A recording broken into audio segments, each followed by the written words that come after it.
Hi అండి, అందరికీ నమస్తే. Welcome to logs by Sumitra. ఈ వీడియోలో నేను చికెన్ కీమా బిర్యానీ ఎలా చేయాలో చూపించబోతున్నాను. దానికోసం కుక్కర్ పెట్టుకొని కుక్కర్లోకి ఆయిల్ వేసుకొని 2 స్పూన్లు నెయ్యి కూడా వేసుకొని, మీకు ఇష్టమైతే అంత నెయ్యి అయినా వేసుకోవచ్చు, లేదా ఆయిల్ అయినా వేసుకోవచ్చు, 2 కలిపన్నా వేసుకోవచ్చు. నేను 3 స్పూన్లు ఆయిల్, 2 స్పూన్లు నెయ్యి వేస్తున్నాను. హోల్ గరం మసాలాస్ వేసుకొని, గరం మసాలాస్ అంటే బిర్యానీ ఆకు, దాల్చిన చెక్క, లవంగాలు, ఇలాచి అండ్ షాజీరా, బిర్యానీ ఆకు ఇవన్నీ వేసుకున్న తర్వాత జీడిపప్పులు కూడా కొన్ని వేసాను. జీడిపప్పులు పూర్తిగా ఆప్షనల్, మీకు కావాలంటే వేసుకోవచ్చు, ఇష్టం ఉంటే వేసుకోవచ్చు, లేదు అంటే లేదు.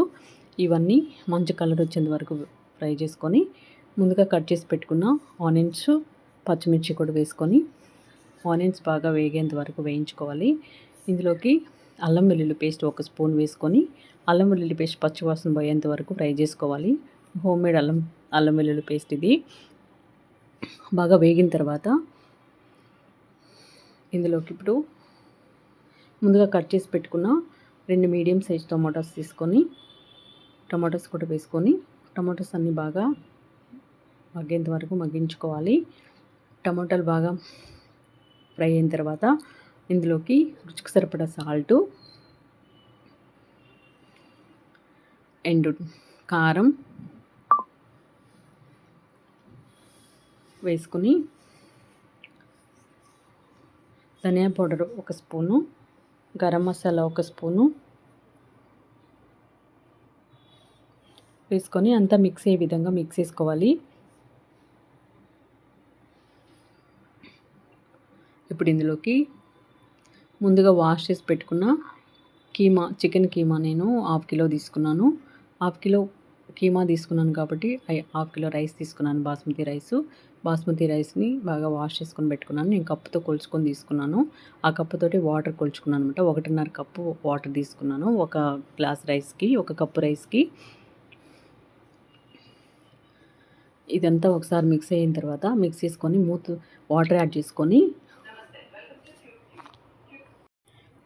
చేసుకొని మూత పెట్టుకొని, కుక్కర్కి విజిల్ పెట్టుకుంటా ఊరికే మూత పైన పెట్టుకొని ఒక 5 to 10 మినిట్స్ పాటు ఉడికించుకోవాలి.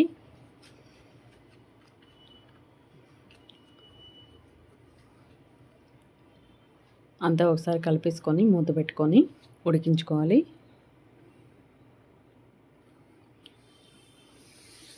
ఉడికిపోయిన తర్వాత మనం ఉప్పు కారం అన్నీ చెక్ చేసుకొని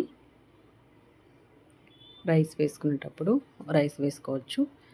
ఉడికిపోయింది తర్వాత ఇప్పుడు ముందుగా నానబెట్టుకున్న రైస్ని వేసుకొని అంతా కలిసే విధంగా కలిపేసుకొని, ఒకసారి ఉప్పు కారం అన్నీ సరిపోయా లేదో చెక్ చేసుకొని, ఇందులోకి కొత్తిమీర పుదీనా కూడా వేసుకొని ఒకసారి కలిపేసుకొని మూత పెట్టుకొని విజిల్ పెట్టేసి కుక్కర్కి 3 విజిల్స్ వచ్చేంత వరకు ఉడికించుకోవాలి.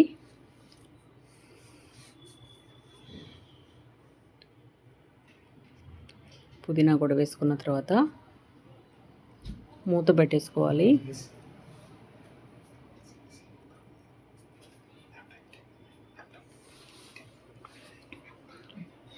మూత పెట్టుకొని 3 విజిల్స్ వచ్చేంత వరకు ఉడికించుకోవాలి.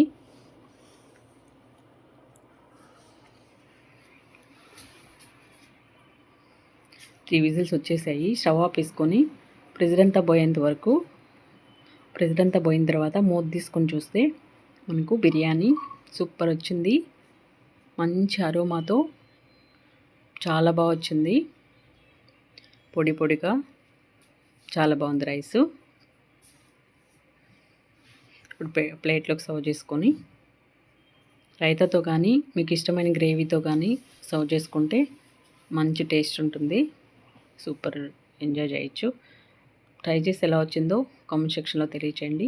వీడియో నచ్చితే లైక్ చేయండి, షేర్ చేయండి, సబ్స్క్రైబ్ చేసుకోండి. మీ ఫ్రెండ్స్ అండ్ రిలేటివ్స్కి షేర్ చేయండి. Thanks for watching. బాయ్.